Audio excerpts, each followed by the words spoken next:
From Columbia to Franklin to Nashville, they all have history waiting to be found.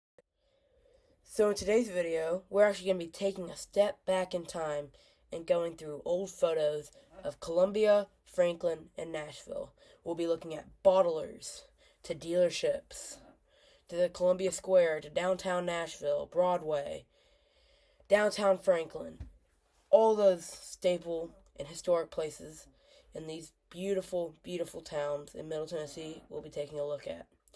So let's get right in with the first photo.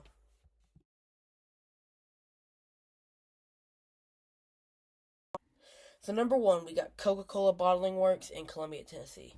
Coca-Cola moved to Columbia in 1899 when Columbia was booming. They started producing Coke rapidly. Believe it or not, in 1909 was when they took cocaine out of the recipe.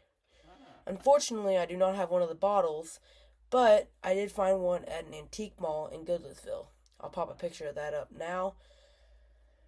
Now, finally, the building still stands today on West 11th Street.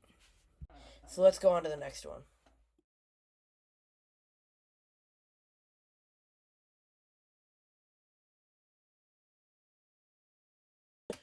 So Dr. Pepper first came to Columbia in 1929 and had a factory on North Main Street in Columbia, Tennessee. It actually first started off as Knee-High, but then it became Dr. Pepper, although Dr. Pepper was also producing Knee-High, Suncrest, and New Grape.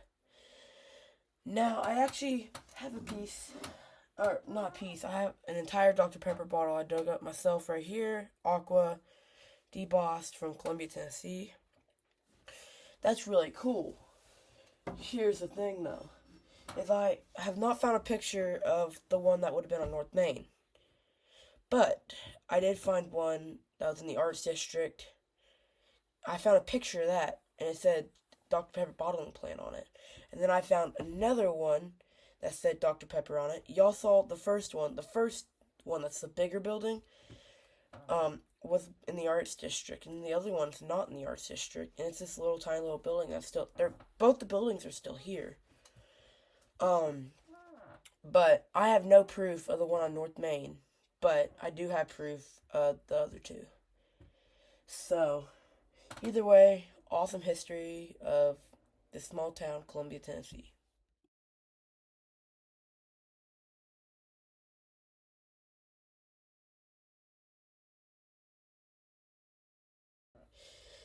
It was going great. The Bethel House Hotel, the first level was restaurants, shops, and offices. The second level was offices and a conference room, while the third level was a few more offices and then some rooms you could stay in. Now, of course, at the Princess House Hotel, which was actually originally called the Grand Opera House, there was a beauty pageant held there, and there were some actually decently famous shows that were held there. But I think it's around 1936. I think was when it was remodeled for so that it could show movies, which is really cool. And now it actually, well, then it could show movies too, which was awesome. It was a big hit. Fortunately, it only lasted 25 years, and it was destroyed by a huge fire.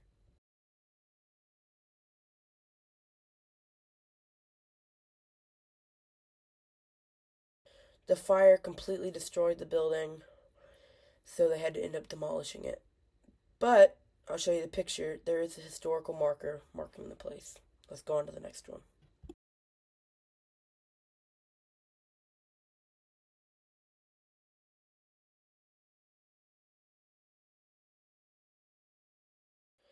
Columbia Female Institute was a beautiful Gothic style building, and the school itself was founded in 1834.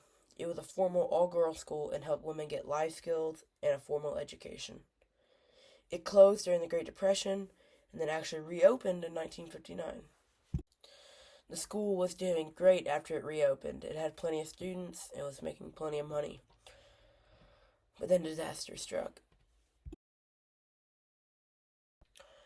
Luckily, no deaths were recorded, but the building burned down. It was a complete loss. And as you saw, people had to stand and watch it burn. The next photo I'm going to show is an aerial photo after the fire. A strip center now sits on the site. Let's go on to the next one.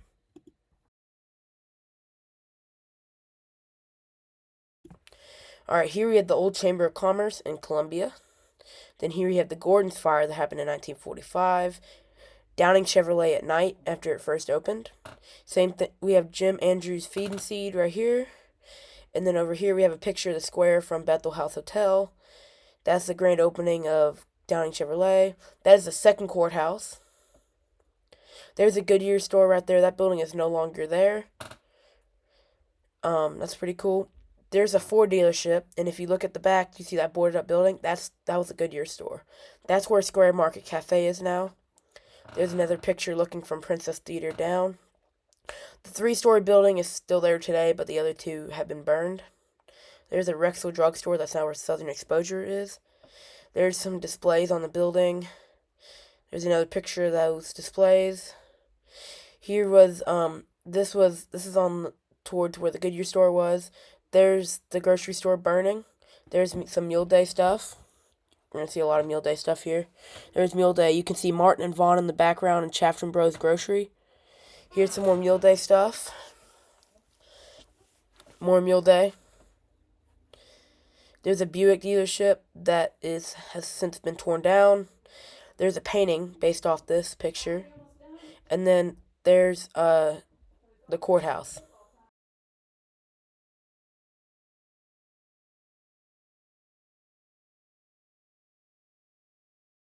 Alright, so here's some history on the factory in Franklin, Tennessee. It was built in 1929, and it was the home of Allen Manufacturing Company, a Nashville-based stoveworks. But then it became Deutsch Stoveworks, which produced popular stoves like the modernist tomorrow. The factory provided vital employment during the Great Depression and World War II. Eventually, it became the Jameson Bedding Company in the 1960s, producing mattresses and sleeper sofas until it closed in 1991. Then, it became abandoned, and facing demolition, a local developer saved it.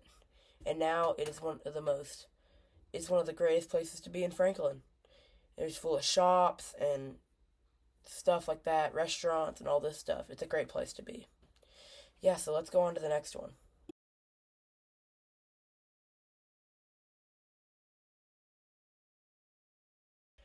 Unfortunately, I could not find a lot of history on J.M. and King Co. in Franklin. What I do know was the picture that y'all just saw was taken in 1916, and what J.M. and King Co. did was they were automotive dealers. So that's all I could get. I dove super deep in researching, and I couldn't find anything else on it. But let's head on to the next one. So here, these are some of the oldest pictures known of Franklin. These are beautiful pictures. Especially this picture at the end looks like a painting.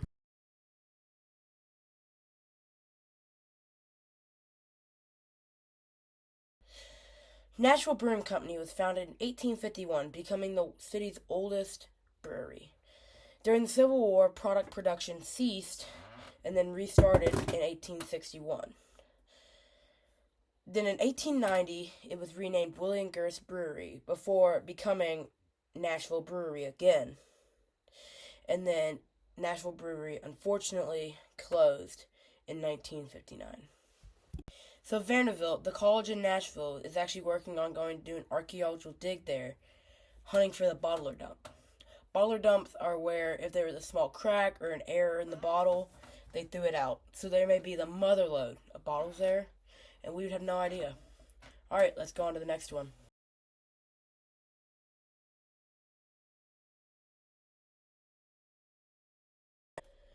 Coca-Cola came to Nashville in 1911 and started producing bottles.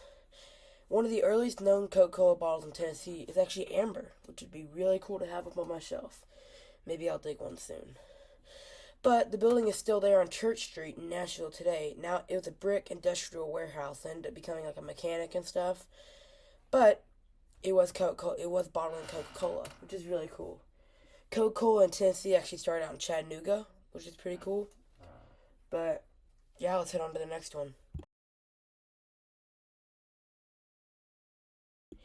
Here we have some workers doing some road work on Lower Broadway. Here's another picture of Lower Broadway. Here you can see Union Station in this black and white photo. Beautiful photo. Same thing, this is Union Station. Then this is the oldest known photo of Nashville, circa 1850. Alright, you guys, I hope y'all enjoyed that. I had a great time. I love looking through old photos. That's one of my favorite pastimes, other than digging and metal detecting and stuff. Look forward, I'm about to be doing a bottle update, bottle collection update. I'm going to be showing the history behind some of them and showing off a few of my bottles. So, yeah, look forward to that, and I hope y'all enjoyed this video. Make sure to like and subscribe. See ya.